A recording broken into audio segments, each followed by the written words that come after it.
tal? Bienvenidos a todos nuestros asistentes a este programa de parte del Consejo de Ciencia, Tecnología e Innovación de Hidalgo, llamado Divulgadoras Mexicanas, en donde en este espacio tenemos como invitadas a divulgadoras y a expertas en materias de ciencia, ingenierías, matemáticas, que nos hablan un poco sobre su profesión. El día de hoy nuestra invitada es María de los Ángeles Cosío León, y pues les voy a leer un poquito de ella antes de que le cedamos los micrófonos. Doctora, muchísimas gracias por acompañarnos el día de hoy. A ustedes, un placer.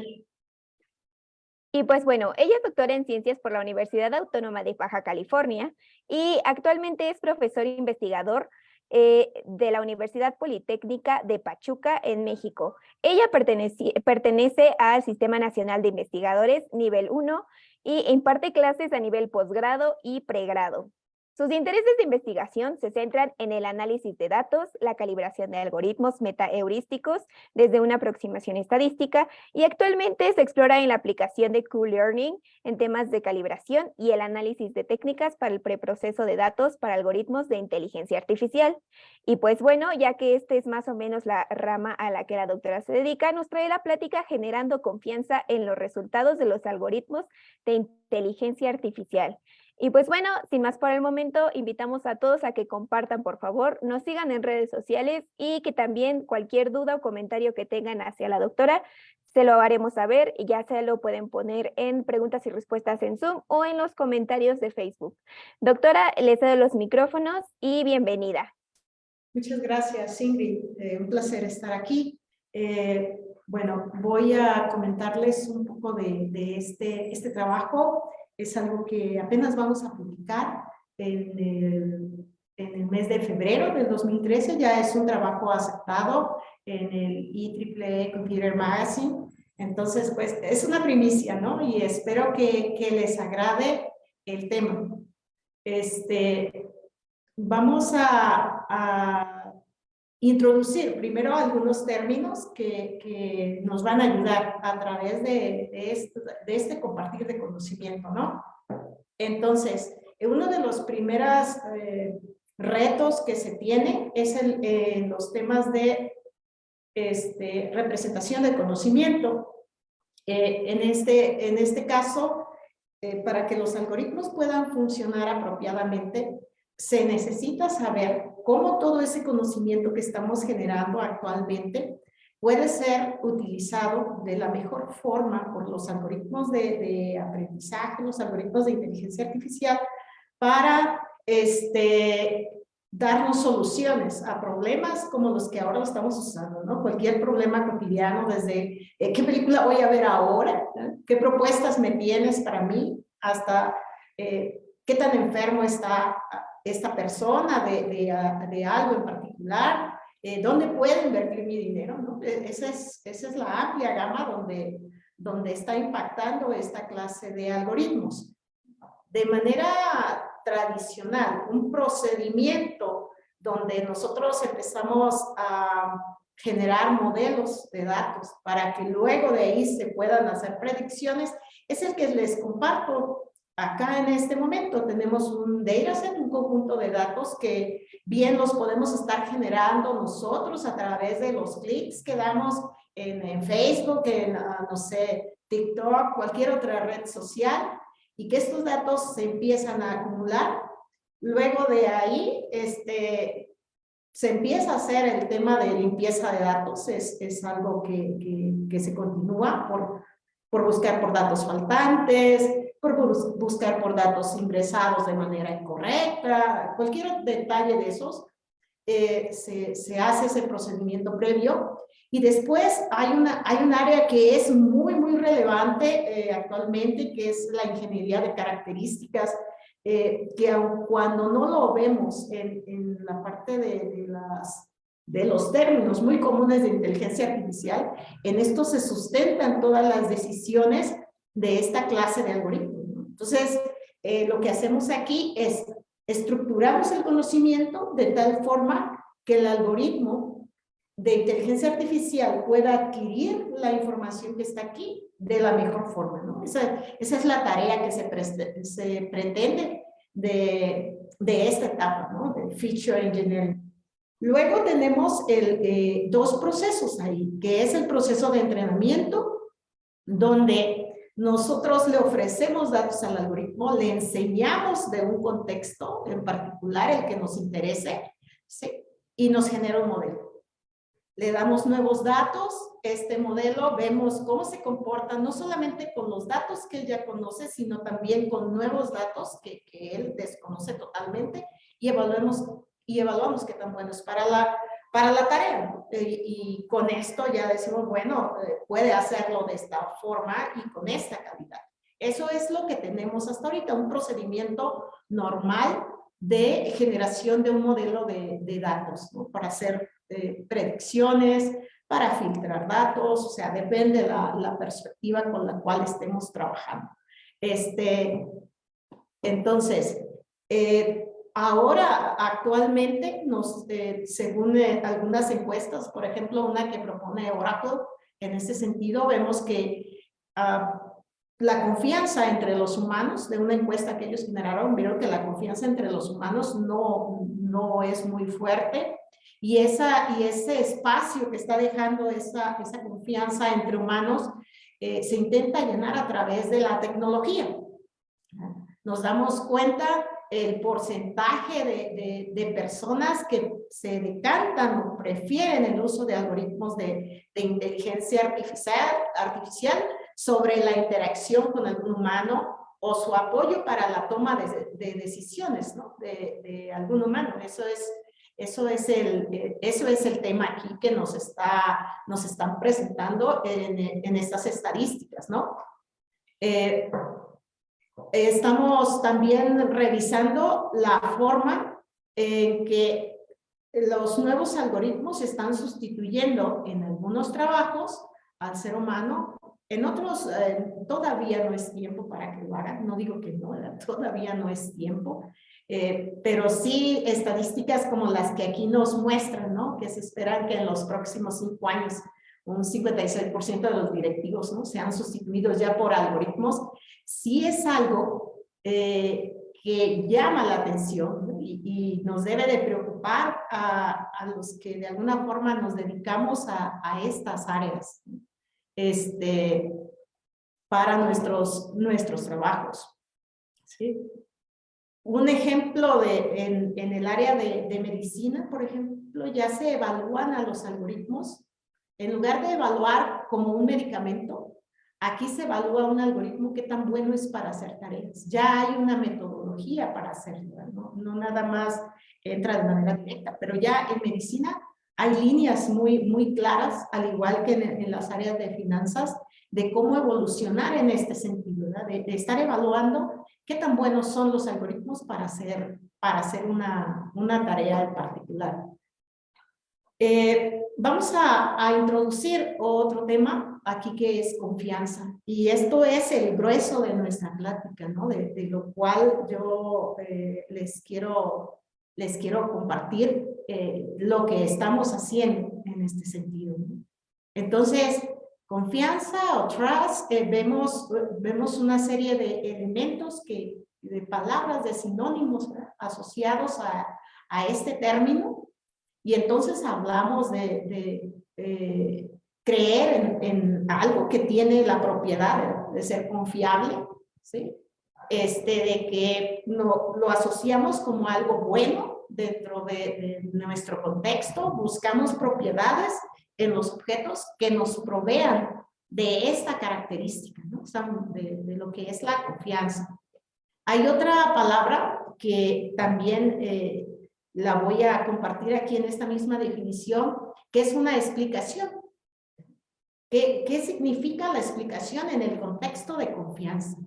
Si hablamos que confianza se refiere a las características que un ser humano o una máquina, ¿sí?, pueda emitir, o otro ser humano pueda percibir de una interacción, y que nosotros estamos mencionando aquí en esta definición que lo que es explicabilidad, o el explicar cómo funciona algo, o el explicar qué elementos tiene, nos permitan incrementar la confianza, ¿sí?, en el objeto del cual estamos hablando. Entonces, podemos pensar que una manera, ¿sí?, de poder generar algoritmos en los cuales nosotros confiamos es a través de la explicación de cómo estos funcionan, ¿no? Ahora, en la sola explicación podría dejarnos por ahí vacíos, ¿no? O el hablar de las características de un algoritmo podría dejar vacíos en lo que nosotros podríamos considerar como algo, sea objeto, sea algoritmo, sea una acción, ¿verdad?, sea un software, en algo en lo cual nosotros podamos ceder toda, por ejemplo, nuestra privacidad, que es algo muy común ahorita, ¿no? Privacidad a cambio de datos, ¿verdad? Que es algo con lo cual nosotros estamos cediendo mucho de lo que nosotros somos. Pero aquí, en este término, cuando nos empiezan a explicar cómo funcionan ese software, cómo funcionan esos algoritmos, nos empezamos a sentir más confiados de uno que otro, ¿no? Una vez que recibimos una explicación de su funcionamiento. A otro término, aquí que tenemos, que es la integridad. Y aquí empieza no solo a darse un punto donde yo sé cómo es él, yo sé qué características tiene ese dispositivo, yo sé qué características tiene ese software, ¿no? O sé cómo reacciona ese modelo que está generando una inteligencia. Yo sé sus características. Aquí vamos un poco más allá. O sea, ahora sé por los hechos al momento de yo interactuar con él cómo es. Y ese algoritmo me dice a mí cómo es y yo corroboro esa información, ¿no? Entonces, surge este otro término, en donde un usuario juzga las características de un objeto, software, máquina, modelo, con lo que se esté trabajando ahí, y le da una evaluación a la tarea que realiza. Esta evaluación puede ser positiva o negativa, pero hay una característica adicional aquí. Ambos, el objeto y el usuario, saben cómo se está dando esa interacción. Podemos saber, por ejemplo, de un algoritmo que dice, yo te estoy dando una posibilidad de resultados aceptables de un 60%. Ahí él ya se está descubriendo y está diciendo cómo es. Y el usuario tiene conocimiento de eso. Y cuando interactúa, sabe que ese es el contexto, que así es como está trabajando. Entonces, tienes confianza en ese tipo de mecanismo porque te está haciendo muy limpio, muy transparente la interacción. Y ahí no es que sea el mejor, sencillamente se da un espacio de confianza entre ambos actores, ¿sí? El algoritmo, el dispositivo, el modelo, lo que sea, y quien lo usa. Ese es otro elemento, ¿no?, de lo cual es relevante que estemos observando aquí. Entonces, dentro de esta serie de términos, esta serie de contextos que les he dado, surge como elemento importante lo que es el tema de explicar cómo están funcionando las cosas. Y hablamos que explicar, como la definición que se da aquí, es un acto de comunicación, con la intención de poder hacer entender a nuestro público objetivo o a quien vaya a usar el dispositivo de cómo lo está haciendo y por qué lo hace. Y entonces podrían darse toda una serie de preguntas subsecuentes donde nos permitan clarificar cuál es el impacto que esto puede tener, en qué momento se comporta de una forma u otra el dispositivo, el algoritmo o el modelo con el cual estemos trabajando. Entonces, nos quedamos en esa parte central, ¿no? Esa es la aproximación que nosotros hacemos aquí, donde la intención es explicar qué pasa con las entradas de datos. Pensemos los millones de imágenes que se hacen llegar a una red neuronal, y que con ello explicar por qué te está diciendo que eso es un gato y no es un perro o es una casa, ¿no? O sea, detalles de esos. En ese punto nos quedamos, porque hay un nivel inferior que es la parte donde solo se interpreta y que podrías hablar de cuestiones estadísticas básicamente y que al ser humano todavía no le dice gran cosa, al ser humano común, y un razonamiento donde tenemos un entendimiento de alto nivel, ¿no? Donde ya tenemos conceptos de por qué el algoritmo se comporta como tal, ¿no? O la máquina se está comportando como tal. A eso nos referimos. Aquí nos quedamos con el tema de explicabilidad. Te vamos a explicar por qué funciona como tal. Esa es la intención de lo que hasta ahora, de lo que estamos proponiendo, pues, en esta presentación. Y de aquí surge el concepto de inteligencia artificial explicable.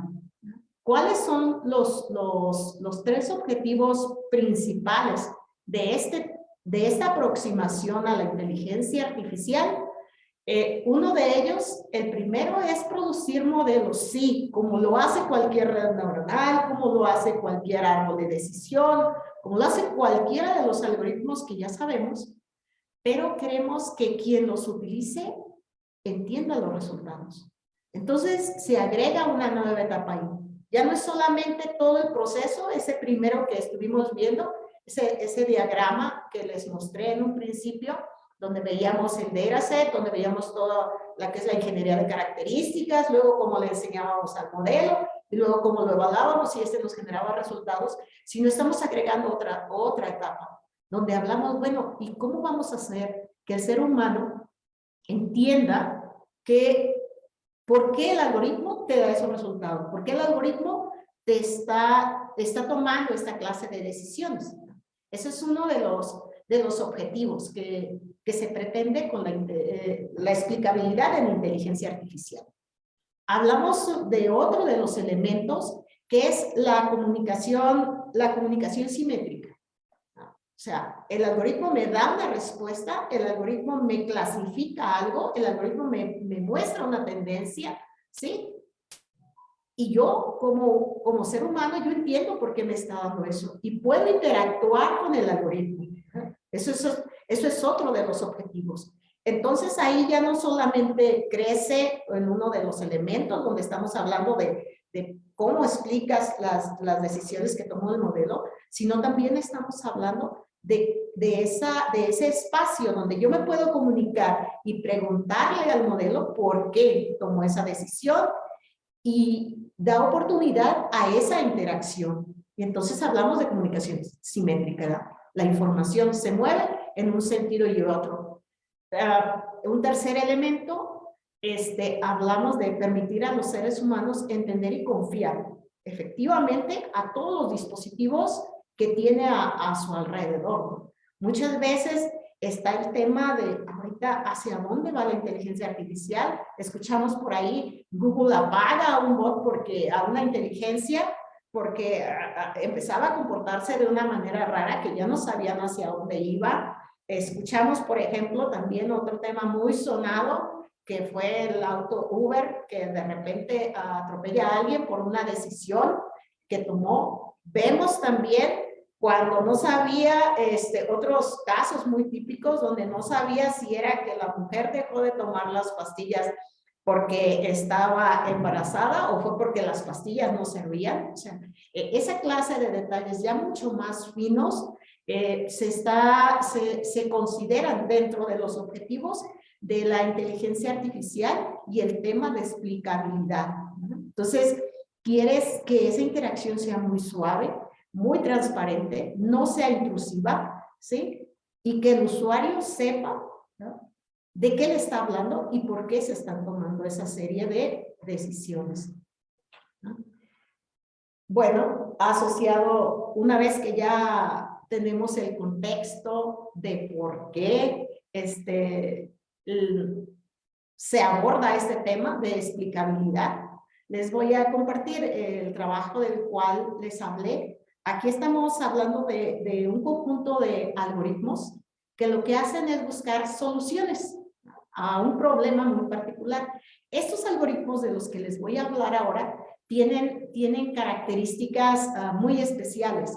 Son los algoritmos que dicen los utilizan cuando ya nadie más pudo hacer la tarea, ellos las hacen, porque tienen una característica particular.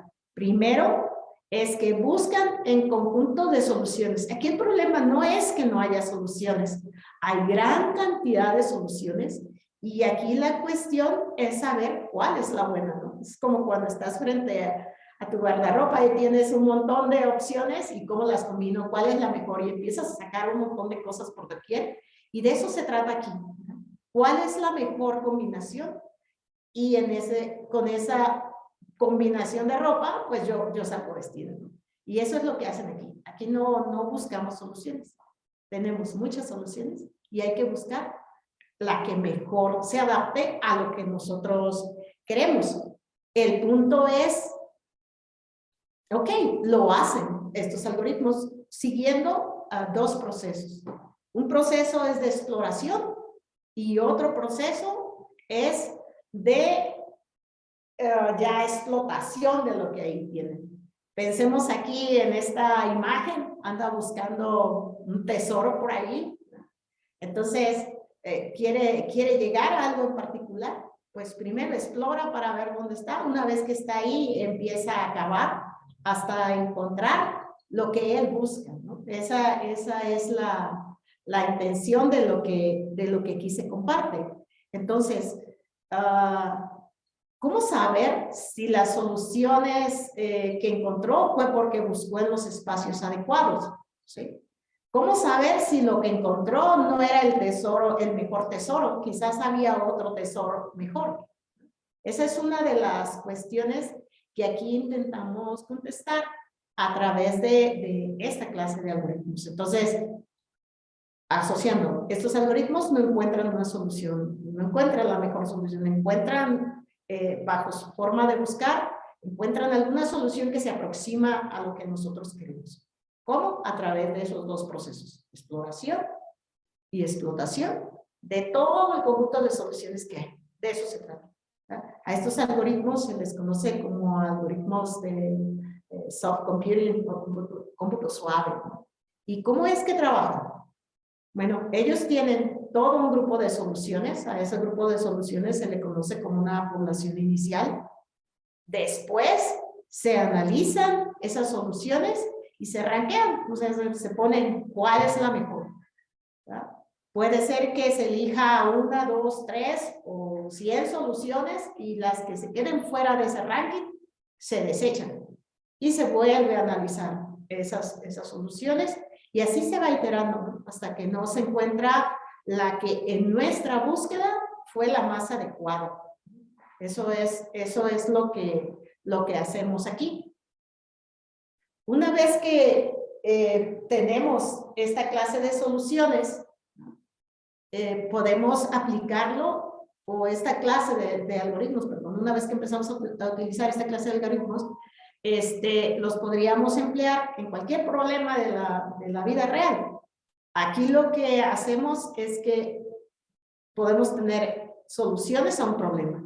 Estas soluciones puede ser, ¿llevo o no llevo a alguien a una fiesta? Pensemos que son un grupo de amigos y lo llevo o no lo llevo a una fiesta. Donde lo llevo es un 1 y no lo llevo es un 0. Entonces, ahí puede tener diversas opciones para llevarlo o no a la fiesta. Es una forma de representar el conocimiento. Después, esa clase de algoritmos empiezan a buscar a las soluciones y una vez que ya tienen la solución que le parece óptima, te la regresan. Y la cuestión es, ¿por qué me dijo que era la buena? Quizás yo pensaba que la tercera era la buena y no la que él me dijo. Entonces, aquí utilizamos lo que son técnicas de explicabilidad para poder dar el por qué el algoritmo resolvió que esa era la mejor. Nosotros para poder encontrar estas soluciones buenas, utilizamos una serie de métricas. Por ejemplo, vimos cuántos eran los candidatos que teníamos a una posible solución, a una posible buena solución. Y a este clase de opciones, a este tamaño de la población, se le conoce como diversidad. ¿Qué tan diversa era? Es una de las métricas. Hablamos también del número de veces que se llamó a la función que evalúa qué tan buenos son, ¿no? Hay una función que nos va diciendo, esta es buena, esta no es buena, esta es buena, esta no es buena. Así como que si tuviéramos alguna amiga y en lo que nos estamos diciendo, no, ese se te ve muy feo, tíralo y toma otro. Bueno, pues aquí hay una función que hace esa tarea, ¿no? Que nos va indicando qué tan buena es una solución que nosotros elegimos. Y ya de ahí empezamos a ver la cantidad de posibles soluciones o soluciones factibles, ¿verdad? Porque puede ser que algunas no lo sean. Ahí está, sí me gusta, te ves muy bien con esa ropa que traes ahí, pero es una gala o es a fiesta de playa y habrá alguna ropa que no puedes llevar. Y bueno, algo de eso hacemos aquí al momento de hacer este análisis. Una vez que se termina esto, pues obtendremos la mejor solución. Eso es lo que hacemos. Y la propuesta es que a través de estas métricas nosotros podamos explicar por qué nos está diciendo que es una buena solución. Ahora, ¿de quién estábamos evaluando? ¿Qué tan buena o no era la solución? Lo que estamos proponiendo aquí es un conjunto de algoritmos que trabajan. Estos algoritmos que trabajan en conjunto para encontrar la mejor solución. O sea, aquí no busca uno solo, sino que buscan varios a la vez por todo el espacio de soluciones. El espacio de soluciones para esta clase de problemas donde son empleados estos algoritmos son muy amplios, son extremadamente amplios al grado de que si un solo algoritmo pusiera a una computadora a buscar, o sea, utilizáramos una computadora para buscar con estos algoritmos una solución, no ajustaría la vida de muchos humanos para ver un resultado, no se podría encontrar un resultado.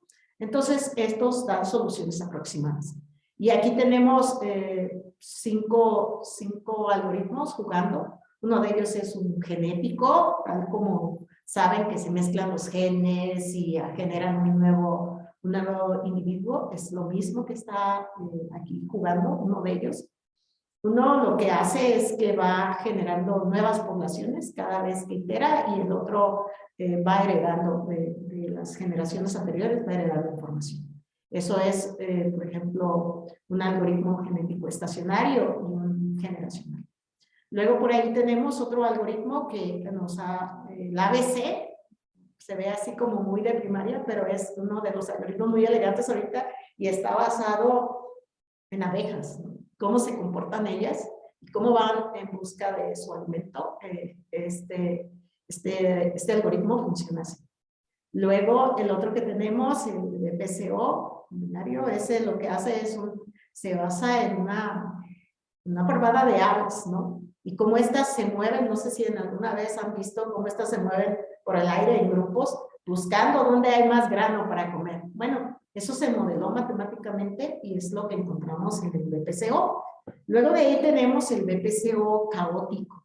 Ese lo que lo hace diferente, se veía así como desordenado, pero trae una función ahí de caos adentro de su corazoncito y bueno, así funciona, ¿verdad? Esos son los actores que nos van a ayudar a buscar y de ellos queremos saber por qué nos están dando las soluciones que nos ofrecen, ¿verdad? Entonces, ¿cómo lo hacen?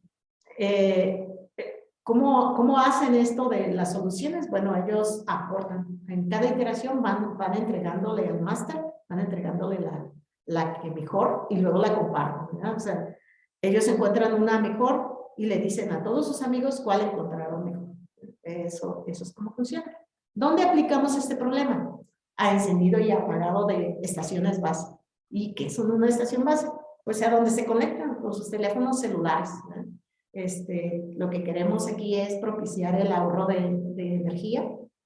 Y bueno, dado la cantidad de estaciones base y cuando lo asociamos a la cantidad de usuarios, esto crece en la cantidad de soluciones. ¿Por qué? Porque, por ejemplo, los dos usuarios verdes quizás pudieran estar conectados a la estación roja, o quizás uno de los verdes podría estar asociado al azul, o todos los azules podrían estar asociados a la roja, y así empezamos a generar combinaciones de cómo estos pudieran estar conectados. Entonces, la pregunta aquí es, ¿a dónde me conecto? ¿Cuál de tal forma que yo pueda pagar estaciones, ¿sí? Ahorro energía, y entonces todos como usuarios tenemos una conectividad adecuada, ¿ya? Eso es el punto aquí. Nosotros empezamos a ver estas gráficas, Dios, ¿y esto qué quiere decir? ¿Ya? Bueno, dentro de estos algoritmos, ahí empezábamos a ver quién encontraba mejores soluciones. Esta gráfica lo que nos está diciendo es cuántas estaciones base están activas. Y veíamos su comportamiento. Y si como humanos empezamos a ver, nos dan como resultado, nos entregan esa libreta nada más, donde nos dejan ver esta clase de gráficas, pues tendremos muchas preguntas de, pero ¿por qué llegó hasta esa gráfica? ¿Por qué yo allá veo a uno que se mantiene fijo en 171 estaciones activas? Luego me encuentro por acá otros que conforme pasa el tiempo, o sea, en la parte de abajo vemos cantidad de usuarios que se quieren conectar. Conforme la cantidad de usuarios crece, la cantidad de estaciones activas se incrementa. Pero ¿eso por qué lo hizo? Entonces, nuestro trabajo fue, en este caso, analizar todos los mecanismos que había dentro de estos algoritmos. Analizamos los temas de exploración y explotación del espacio de búsqueda y empezamos a ver cosas muy interesantes. Por ejemplo, que el algoritmo ese que tiene con puntos azules, ese solamente en algún momento, en cuanto empezaba a subir la carga de usuarios, se iba y prendía las 171 estaciones y ya no cambiaba de ahí. Luego empezamos a ver cómo otros algoritmos más lentamente iban encendiendo estaciones. Y con eso nosotros ya podíamos tomar decisiones de cuál era el mejor algoritmo porque era el que mejor distribuía a los usuarios en las estaciones base, procurando no prenderlas todas, ¿no? Aguantando ahí y distribuyendo de la mejor forma a los usuarios para que pudiera ahorrarse energía, ¿no? Eso es lo que estamos visualizando aquí. Otra de las que estuvimos revisando fue, bueno, está bien, ellos hacen así su exploración y van encendiendo de esta u otra forma las estaciones, pero ¿cuál de estos algoritmos funciona mejor? Y surge otra pregunta, y como los configuré para que corran, era la forma adecuada. Imagínense como cuando veían las películas de Toretto, donde ellos tuneaban sus autos. Ah, bueno, pues aquí también tuneamos los algoritmos y le ponemos de algún gas especial y entonces se vuelven mucho mejores, buscan de mejor forma, son más rápidos, ¿no? Eso es un trabajo que también se hace aquí en los algoritmos de inteligencia artificial y en cualquier otro. Por ejemplo, las redes neuronales se tunean con millones de imágenes, con millones de datos, ¿no? Pues aquí también tuneamos estos otros algoritmos con la intención de generar mejores datos. Eso es lo que estamos haciendo, porque queremos que aprendan a explorar adecuadamente. Entonces, a través de esa búsqueda de cómo eran sus mecanismos, de explicar qué pasaba si tuneábamos, de explicar qué sucedía si los hacíamos que trabajaran en equipo o si los hacíamos que trabajaran de manera individual, fuimos explicando por qué buscaban de tal o cual forma. En la anterior, por ejemplo, en la anterior lámina, fue mucho estarnos preguntando por qué ese algoritmo, que para nosotros era uno de los élites, el algoritmo de las abejas, rápidamente se iba y prendía todas las estaciones cuando los otros iban más lentos, ¿no? Entonces, ejecutamos una serie de técnicas estadísticas y empezamos a concluir sobre su comportamiento. Empezamos a revisar cómo en conjunto se genera el tema de sinergia en los algoritmos y empezamos a visualizar que cuando todos trabajaban en conjunto, se compartían información hasta que el que parecía que iba a dar peores resultados era el centro, la base de todas las soluciones.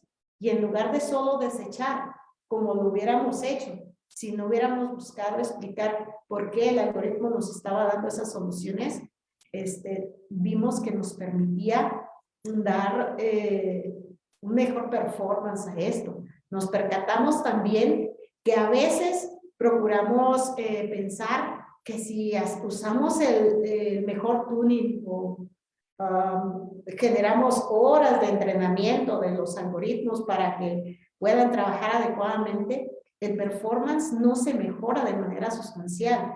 En este caso vemos dos procedimientos de tuning de algoritmos y hablamos uno a través de los que ya existen en la literatura, alguien lo hizo, ya le tomamos los parámetros, y otro donde nosotros utilizamos toda una serie de técnicas estadísticas y vemos que para aplicaciones en ingeniería el cambio no es sustancial.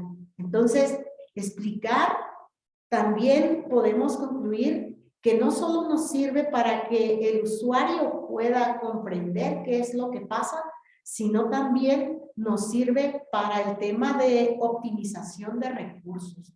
Ese es otro tema que nosotros agregaríamos a los objetivos que ya les compartimos.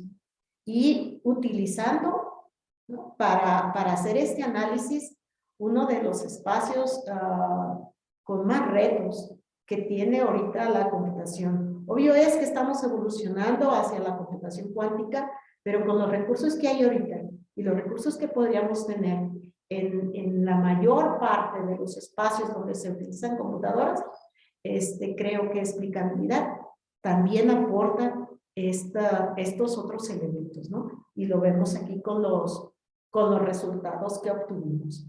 Quiero cerrar con este punto y agradecerles el tiempo en el cual me estuvieron atendiendo. Decirles que soy parte aquí de la Universidad Politécnica, en dos programas, uno de maestría en tecnologías de la información, que trabajamos con estos temas de IA, que me apasiona los temas de analítica de datos, ¿no?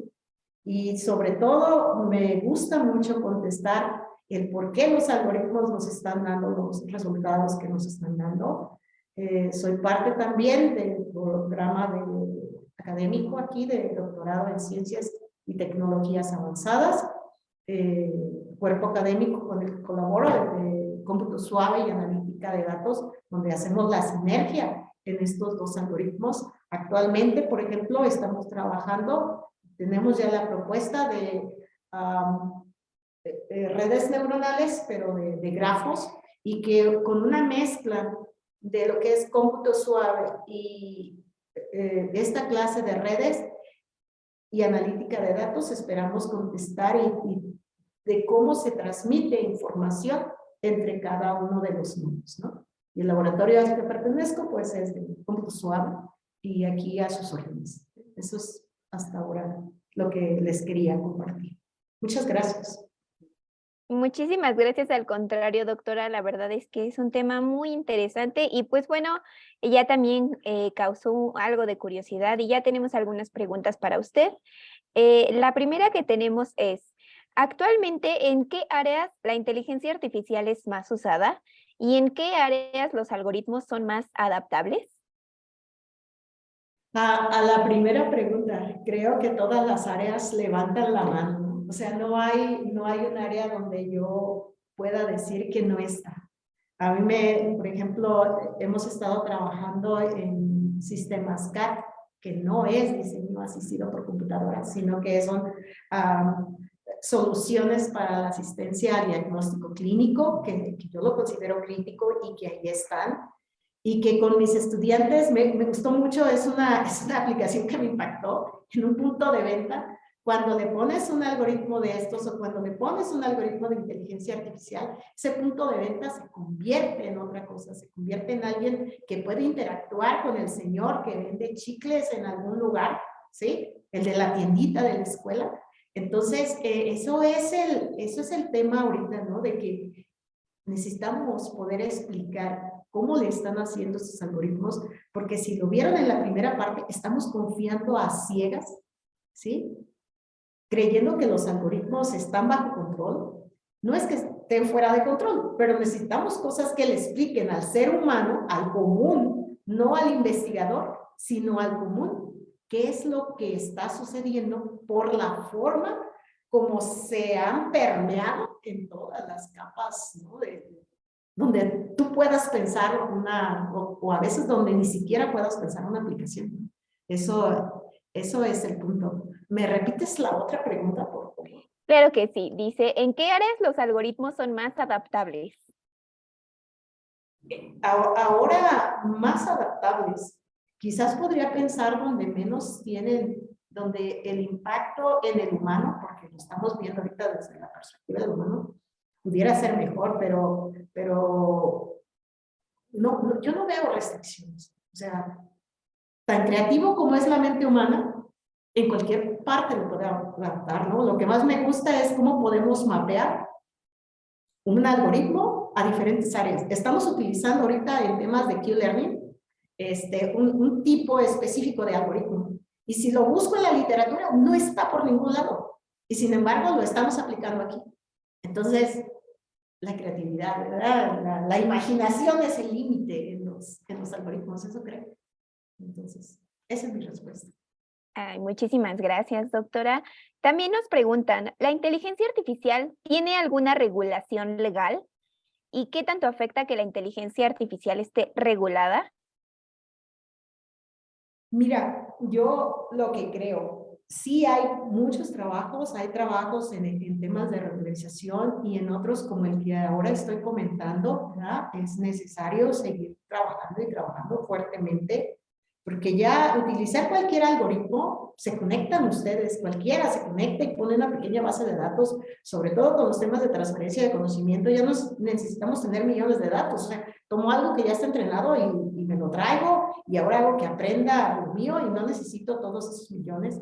Así que, ¿dónde está?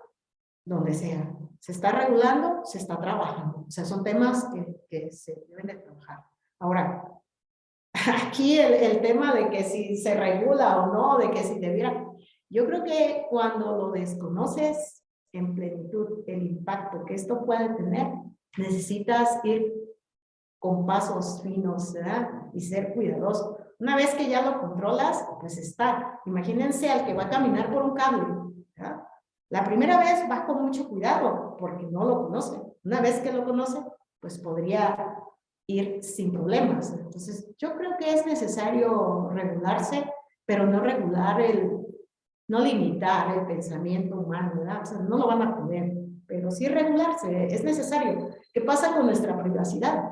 ¿No? ¿Qué pasa con seguridad? Pero que si lo van a poder detener, no. Creo que se necesita una conciencia ciudadana para esto, ¿no? Eso también lo creo. Porque el éxito o fracaso de un proyecto y con todo lo que está haciendo la IA, debe de ser una participación de toda la sociedad. Eso sí. Muchas gracias. También ya le llegaron algunos comentarios como excelente charla de Alex Silv y también nos preguntan, ¿por qué es importante explicar a las personas las soluciones que se generan con sistemas que usan inteligencia artificial? Pensemos que nos acaban de decir, porque hay un algoritmo y nos dice, no entraste a la universidad que tú querías. Y cuando llegas y preguntas, es que el sistema, esa respuesta nos dio de ti. Algo tan simple como eso. O pensemos que fueron a pedir un crédito es que señor, usted no es sujeto de crédito. ¿Pero por qué? Es que el algoritmo que tenemos de IA nos dijo que usted no es sujeto de crédito. Por cosas tan simples como esa, es importante explicar por qué los algoritmos están haciendo lo que están haciendo, en una parte. La otra es, ¿cómo vamos a mejorar como sociedad si no nos dicen los porqués? ¿No? Por ejemplo, es algo que hacemos aquí yo digo que en todo, ¿no? Cuando reprobamos un examen, cuando, ¿sabes qué? La comida no quedó buena, porque, es que le hizo falta sal, y lo resuelves para la siguiente. Entonces, en cuestiones así, yo creo que se puede mostrar cómo en aspectos mucho más relevantes, cómo la explicabilidad se vuelve fundamental. Y recordemos, les mostré 3 elementos, ¿no? Esto es un nivel de aproximación a explicar cómo los algoritmos funcionan, ¿no? Porque falta el tema de razonamiento. Hay grandes bases de datos donde guardan imágenes asociadas, etiquetadas, pues, imágenes asociadas a una expresión. Y cuando el algoritmo pasa ahí, pues te da una respuesta por lo que se le asoció. Pero realmente el algoritmo no entiende que eso es una vaca o que eso es un micrófono por las propiedades que tiene, sino porque hay una etiqueta ahí.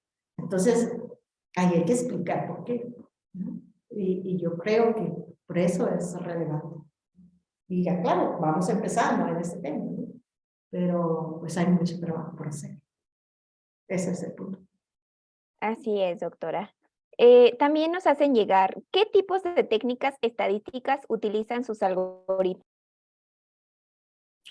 Bueno, hay diferentes técnicas, ¿verdad? Las clásicas de estadística, como cuando lo corres la primera vez, estadísticas descriptivas, estadísticas ya, no sé, mucho más formales, donde se adaptan a modelos, aquellas que no se puedan adaptar a modelos. Estamos explorando técnicas bayesianas, se exploran técnicas que contestan al por qué, ¿no? No solamente hablamos de correlación, sino por qué sucedió eso, en qué porcentaje te está dando eso. Eso es algo que también estamos explorando, ¿no? Para este caso fue algo muy simple, estadística paramétrica. ¿Por qué? Porque conocíamos qué hacían cada uno de los mecanismos que tienen inmersos estos algoritmos. Pero en algoritmos mucho más como una red neuronal con deep learning, se requieren otra clase de técnicas ahí se trabaja con preguntarse por qué se suscita esto, ¿no? Y se trabaja en ese contexto. Muchas gracias, doctora. Y por último, bueno, ya para terminar, ¿es posible que algunos algoritmos que sean aplicados o que apliquen a hacer ciertas tareas superen la mano de trabajo humana? Sí, es que depende que quieras comparar. Me tocó estar en una sesión hace poco y querían contar células, ¿no? Obvio es que el algoritmo lo va a hacer mucho mejor. Así sea malo, lo va a hacer más rápido que un ser humano, ¿no? Hay cosas que son muy finas, ¿no? Hay cosas que todavía no podemos ser sustituidos, ¿no? Eso no quiere decir que nunca lo seamos, pero al menos por lo que tenemos ahorita, todavía en tareas de razonamiento, aún tenemos trabajo por hacer como humanos, ¿no? Yo creo que va a seguir siendo, el ser humano evoluciona, ¿verdad? Conforme se le muestran nuevos escenarios. Entonces,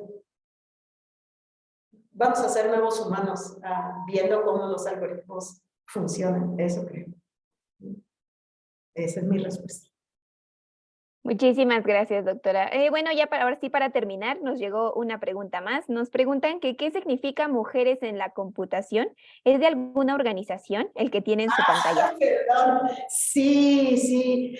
Soy parte de una asociación, AMESCOM, y dentro de esa asociación existimos un grupo de mujeres. Bueno, lo comparto aquí como es. Tengo ya bastante tiempo perteneciendo, fácil unos 5 años, y es un grupo muy dinámico donde se aporta en diferentes áreas de la inteligencia artificial. Muchas mujeres que hemos visto cómo han ido evolucionando y hemos sido parte de esa evolución. O sea, antes pensar en una SNI 3 casi no existía. Estoy hablando de cómputo, ¿eh? O sea, y ahorita ya dentro de nuestras colegas ya tenemos 4 SNI 3. Entonces, sí, somos una asociación muy activa y si alguna colega investigadora está aquí y quiere ser parte, las invitamos, y si algunas estudiantes quieren formar parte de nosotros, tenemos asociaciones con la parte de la IEEE, las mujeres de IEEE, donde a las chicas estudiando esta clase de áreas se les apoya fuertemente.